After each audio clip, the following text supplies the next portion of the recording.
नमस्कार दोस्तों, स्वागत है आपका जीएस मंथन पर। आज हम पढ़ेंगे भारत की 2011 की जनगणना। यह लगभग सभी परीक्षाओं में पूछी जाती है। अभी आरओ का पेपर हुआ था, उसमें भी इससे संबंधित अच्छे प्रश्न आए थे। पीसीएस का होने जा रहा है। यूपीएससी स्तर पर भी अच्छे से इसमें प्रश्न पूछे जाते हैं। तो इसमें हम क्लास में करा रहे हैं आपको, इसमें हम पूरे फैक्ट भी पढ़ेंगे और अंत में हम कुछ महत्वपूर्ण प्रश्न भी करेंगे जो हमारी परीक्षाओं में पूछे जाते हैं जनगणना से संबंधित। तो इनको आपको लगातार ये पूरा क्लास देखिएगा, जिससे कि जनगणना का टॉपिक यहीं पर कवर हो जाए। इसमें हम इतिहास का पक्ष भी देखेंगे, कब से शुरू होती है, फिर किस राज्य की क्या स्थिति है, क्या बढ़ा क्या घटा, ये चीज़ें देखेंगे जो आपकी परीक्षाओं में फैक्ट जैसे पूछे जाते हैं। इसलिए आप क्लास को पूरा देखिएगा, जिससे कि आपकी जनगणना वाली जो प्रश्न रहते हैं वो सब बेहतर से तैयार हो जाएं। भारत की 2011 की जनगणना। पहले हम देखते हैं जनगणना कब शुरू होती है, प्रारंभिक काल इसका क्या है। तो भारत की जो जनगणना है ब्रिटिश शासन से शुरू होती है। 1872 में पहला औपचारिक प्रयास किया गया, जिसमें केवल पुरुष की संख्या और आयु वर्ग का रिकॉर्ड रखा गया। प्री में पूछ लिया जाता है कि कब सबसे पहले की गई थी, तो 1872 में। फिर 1881 में जो है वो पहली समग्र जनगणना होती है। 1881 में भारत में पहली बार व्यवस्थित जनगणना की गई। इसमें क्या हुआ, प्रत्येक व्यक्ति के नाम, लिंग, आयु, धर्म और व्यवसाय का रिकॉर्ड रखा गया। इस प्रक्रिया से भारत की जनसंख्या, सामाजिक संरचना और आर्थिक स्थिति की जानकारी प्राप्त होती है। क्या फर्क दिखा, जो 72 में हुई थी इसमें केवल पुरुषों की संख्या और आयु वर्ग देखा गया, और जो 81 में होती है इसमें नाम, लिंग, आयु, धर्म, व्यवसाय यानी सारी चीजें देखी गई। फिर ब्रिटिश काल में ही और कौन कौन सी जनगणनाएं होती हैं। 81 के बाद होती है 91, फिर 1 में, फिर 1911 में, फिर 21 में, फिर 31 में। ऐसे ये जनगणनाएं होती हैं, जिनमें क्या होता है, भारत की सामाजिक, धार्मिक और भाषाई आर्थिक विविधताएं जो हैं इनके बारे में जानकारी मिलती रहती है। अच्छा, स्वतंत्र भारत की जनगणना कैसे शुरू हुई, इसको भी थोड़ा समझते हैं। स्वतंत्र भारत के में जैसे 1951 से प्रत्येक 10 साल पर जनगणना आयोजित की जाती है, और 51 की जनगणना स्वतंत्र भारत की पहली आधिकारिक जनगणना मानी गई थी। जो पहली जनगणना थी वो कौन सी थी, 1951 की। इसके बाद 61 में होती है, 71 में होती है, 81 में होती है, 91 में होती है, 1 में होती है और 11 में होती है। इसके बाद वर्तमान में 2021 की जनगणना जो है वो कोविड महामारी के कारण स्थगित हो गई थी। अब इसे 2025 में आयोजित करने की योजना बनाई गई है। दोस्तों देखो, अपने चैनल पर दैनिक सीरीज में निबंध लेखन और मुख्य परीक्षा का उत्तर लेखन ये भी कराया जाता है। इसमें विधिवत पूरा निबंध पढ़ाया जाता है, और ऐसे ही जीएस का जो पार्ट आपका रहता है उनको एक एक प्रश्नों को हल कराते हैं।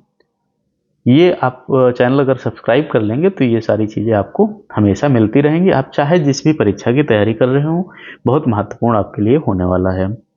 तो भारत की 2011 की जनगणना जो है स्वतंत्र भारत की 7वीं जनगणना थी। नंबर याद रखिएगा, पूछा जाता है। प्रत्येक 10 वर्ष में आयोजित होने वाली परंपरा का हिस्सा थी, जो 51 से निरंतर चल रही थी। यह जनगणना 30 जनवरी से 6 फरवरी 2011 तक पूरी होती है, और देश की जनसंख्या, सामाजिक, धार्मिक, आर्थिक और भाषाई संरचना का व्यापक आकलन प्रदान करती है। 2011 की जो जनगणना है तो ये भारत के विशाल और विविधतापूर्ण सामाजिक ताने बाने की सबसे विश्वसनीय स्रोत मानी जाती है। इसका कारण क्या है, इसमें भारत की कुल जनसंख्या, लिंगानुपात, साक्षरता दर, ग्रामीण शहरी वितरण, बाल लिंगानुपात, धर्म, भाषा जैसे महत्वपूर्ण पहलू, इन सब की जानकारी यहाँ पर मिलती है। अब कुछ हम डाटा देख लेते हैं जो हमारी परीक्षाओं के लिए महत्वपूर्ण होने वाला है। कुल जनसंख्या वृद्धि दर। तो कुल जनसंख्या कितनी थी, लगभग 121 करोड़ की थी। पुरुष जनसंख्या कितनी थी, ये डाटा जो है ये आपको ऐसे ही पढ़ना पड़ेगा। तो पुरुष जनसंख्या, महिला जनसंख्या तो नहीं पूछता है अपनी परीक्षा में, लेकिन ये वृद्धि दर जरूर पूछ लेता है। वृद्धि दर थी 17.64% की, और देश का हिस्सा विश्व जनसंख्या का लगभग 17.5% हो गया है इस जनसंख्या के हिसाब से। तो वृद्धि दर आपकी कितनी आती है, 1 से 11 यानी 10 की वृद्धि दर कितनी हुई, 17.64%, और देश का हिस्सा विश्व जनसंख्या में लगभग 17 साढ़े 17% अपना योगदान दे रहा है। अब थोड़ा समझते हैं।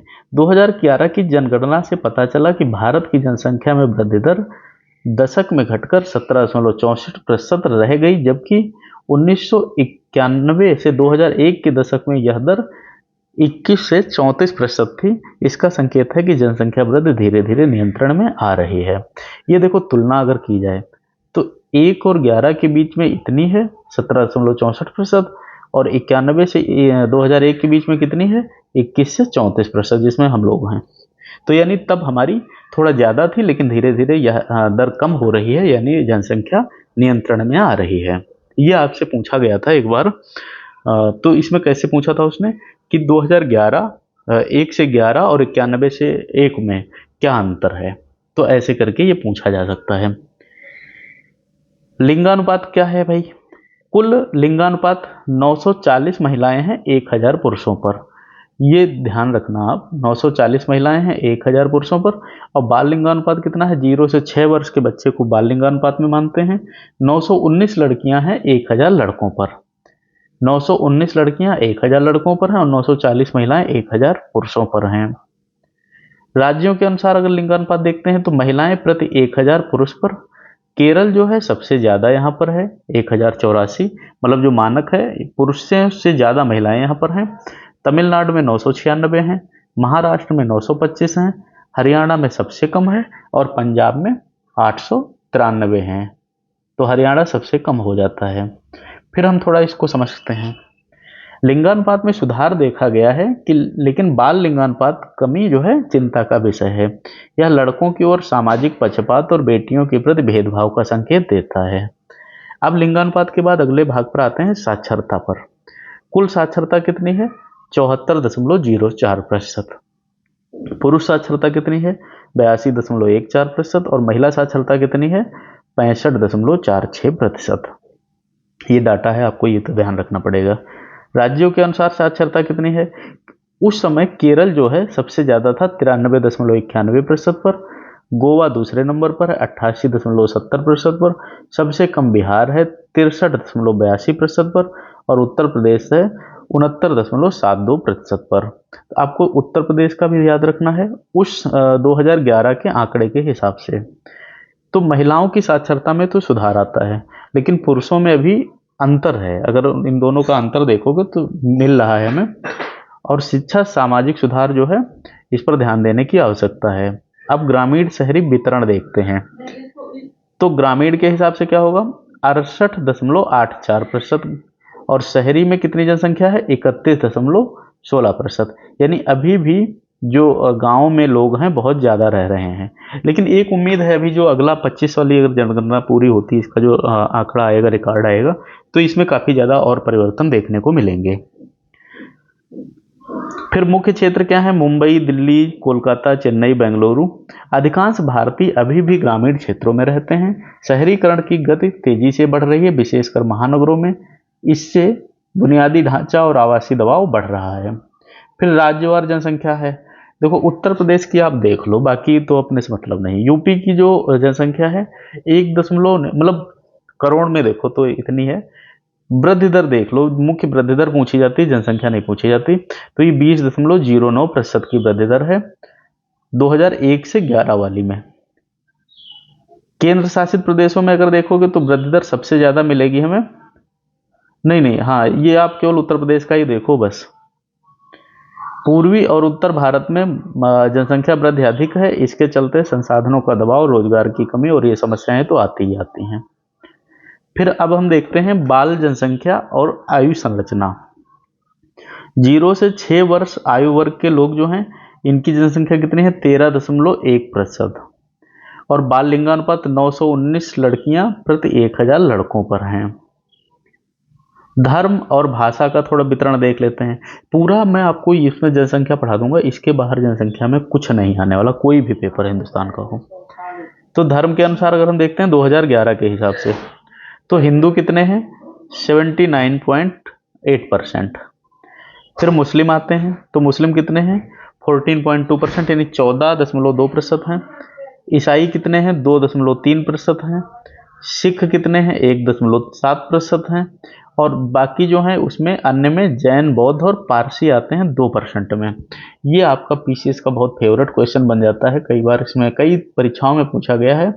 तो ईसाई भी देख लेना, सिख भी देख लेना, अन्य भी देख लेना। अन्य में 3 लोग जोड़े जाते हैं, जैन, पारसी और बौद्ध लोग। फिर भाषा के आधार पर देखते हैं मुख्य भाषाएं कौन सी हैं। हिंदी जो है 43.63% में अपना कब्जा करके रखी है, यही हमारे लिए महत्वपूर्ण है। फिर सामाजिक समूह और जाति, अनुसूचित जाति के लोग कितने हैं, 16.6%। ये कई बार पूछा गया है, पीसीएस में भी और यूपीएससी में भी। और अनुसूचित जनजाति ये एसटी कितने हैं, 8.6% 2011 के हिसाब से। तो एससी एसटी समुदायों की जनसंख्या का डाटा आरक्षण और कल्याण योजनाओं के लिए आधार बनता है। इससे सामाजिक न्याय और समान अवसर सुनिश्चित होते हैं। फिर रोजगार और आर्थिक स्थिति में देखते हैं, सक्रिय कार्यबल कितना है, 39.8%। यानी 15 से 59 साल के लोग हैं, इनको बोलते हैं सक्रिय कार्यबल। इनको बोला जाता है कि ये भाई कुछ कमा के लाएंगे। पुरुष कार्यबल कितना है, 53.3%। और महिला कितना है, 25.5%। लेकिन 2025 का जब जनगणना जब फाइनल आएगी 26 में, तो उस समय इसके आंकड़े जरूर बदलेंगे। तो शहरी और महानगरों का विकास देखते हैं। तो महानगर क्षेत्र कितने हैं, 53 शहरों में 1 मिलियन से अधिक आबादी रहती है। वो मुख्य कौन से हैं, जैसे मुंबई है, दिल्ली है, कलकत्ता है, चेन्नई है, बेंगलोर है, हैदराबाद है और अहमदाबाद, पुणे। ये जो शहरीकरण के कारण तेजी से बढ़ रहे हैं, इसमें आवास, यातायात, स्वच्छता, इन सब पर दबाव भी बढ़ रहा है, क्योंकि लोग जब ज़्यादा शहर में पहुंचेंगे तो दबाव भी बढ़ेगा। फिर साक्षरता देखते हैं कितनी रहती है, ये भी इंपॉर्टेंट फैक्ट है हमारा। तो साक्षरता दर की वृद्धि कितनी है, 74.04%। इसमें महिला साक्षरता कितनी है, 65.46%। 2001 की तुलना में 9.2% बढ़ती है। महिला साक्षरता में सुधार आता है, 65.46%। ये 2001 की तुलना में बढ़ जाती है। और कितनी बढ़ती है ये भी ध्यान रखिएगा। फिर आता है ग्रामीण और शहरी अंतर। शहरी क्षेत्रों में साक्षरता 84.11% है और ग्रामीण क्षेत्रों में 67.77% है। तो अभी साक्षरता में अंतर है थोड़ा। फिर इसमें हम कुछ उपलब्धियां देख लेते हैं, 2011 की जनगणना की कुछ उपलब्धियां देख लेते हैं। देखो, इसको आप 3-4 बार पढ़ोगे तो ये डाटा याद हो जाएगा। इतना मैं आसान तरीके से आपका बना दिया हूं कि आपको ये बोझ नहीं लगेगा पढ़ने में। सबसे व्यापक और सटीक डाटा संग्रह है उस समय के हिसाब से। इसमें डिजिटल प्रक्रिया का उपयोग थोड़ा थोड़ा किया गया था। धार्मिक, भाषाई और सामाजिक समूहों की विस्तृत जानकारी मिलती है यहाँ पे। फिर राज्यों और जिलों का स्तर पर नीति का निर्माण में सहायक होता है। शहरी और ग्रामीण विकास योजना के लिए महत्वपूर्ण डाटा ये मिल जाता है हमें। चुनौतियां क्या रही थी, विशाल जनसंख्या और भौगोलिक विविधता। फिर ग्रामीण और अर्ध शहरी क्षेत्रों में पहुंच की कठिनाई थी, असंगठित आबादी, प्रवासी मजदूर और शरणार्थियों की गणना, लिंगानुपात और बाल लिंगानुपात में असमानता, कोविड-19 जैसी महामारी की चुनौतियां 2021 के लिए ये महत्वपूर्ण हो जाती है। अब हम थोड़े इस पे प्रश्न देख लेते हैं जो हमारी परीक्षाओं में पूछे जाते हैं। इसमें हमने आंसर साथ में लिख दिया, जिससे जब आप रिवीजन करें तो आप आसानी से कर सकें। भारत की 2011 की जनगणना स्वतंत्र भारत की कौन सी नंबर की थी, तो वो 7वीं थी। भारत की कुल जनसंख्या 2011 में कितनी थी, तो ये थी 1.21 अरब या 121 करोड़। 2011 में भारत का लिंगानुपात महिलाएं प्रति पुरुष कितना था, 940 का। ये कई बार परीक्षा में पूछा गया है। बाल लिंगानुपात 0 से 6 वर्ष 2011 में कितना था, 919। 2011 में की जनगणना में कुल साक्षरता दर कितनी थी, तो ये कितनी थी, 74.04%। बहुत इंपॉर्टेंट है, कई बार पूछा गया है। भारत के किस राज्य में 2011 में सर्वोच्च लिंगानुपात था, यह केरल है, और सबसे कम हरियाणा। भारत में ग्रामीण और शहरी आबादी का प्रतिशत 2011 में कितना था, तो यह था 68.84%, यानी 84%। और शहरी कितना था, 31.16%। 2011 में भारत की सबसे अधिक जनसंख्या वाला राज्य कौन सा था 2011 की जनगणना के हिसाब से, तो यह उत्तर प्रदेश होता है। 2011 की जनगणना में महिला साक्षरता दर क्या थी? ये 65.46% थी, जो कि 2001 के हिसाब से बढ़ी थी। 2011 की जनसंख्या में अनुसूचित जनजातियों का क्या प्रतिशत था? तो ये 16.6% थी अनुसूचित जनजातियां। 2011 की जनगणना में अनुसूचित जनजातियों का प्रतिशत क्या था? जनजाति पूछा है, तो ये 8.6% की थी। 2011 की जनगणना में भारत की ग्रामीण आबादी का मुख्य कार्य किस क्षेत्र में था? तब कृषि पर ही ज़्यादातर निर्भरता दिखी है, क्योंकि ग्रामीण जो आबादी थी वो भी ज़्यादा दिखी थी। 2011 की जनगणना में सर्वाधिक साक्षर राज्य कौन सा था? तब केरल था। 2011 में भारत की 0 से 6 वर्ष आयु वर्ग की जनसंख्या प्रतिशत कितना था? तो ये 13.1% थे। भारत की जनसंख्या यानी 2011 की जनगणना हिंदी बोलने वाले लोगों का प्रतिशत कितना था? तो ये 43% लगभग, हाँ 43.63% लोग थे। तो इस प्रकार आपका जनगणना का पूरा पोर्शन यहाँ पर कवर होता है। इस क्लास में मैंने आपको पूरी जनगणना बहुत आसान तरीके से समझा दी है। कोई भी प्रश्न आपका आएगा अब नहीं छूटेगा।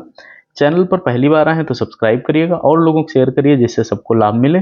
निबंध सीरीज और जीएस की सीरीज भी आप साथ में देखते रहिएगा, जिससे कि आपकी क्लास बराबर तैयार होती रहे, आपकी तैयारी अच्छी चलती रहे। मिलते हैं अगली क्लास में। धन्यवाद।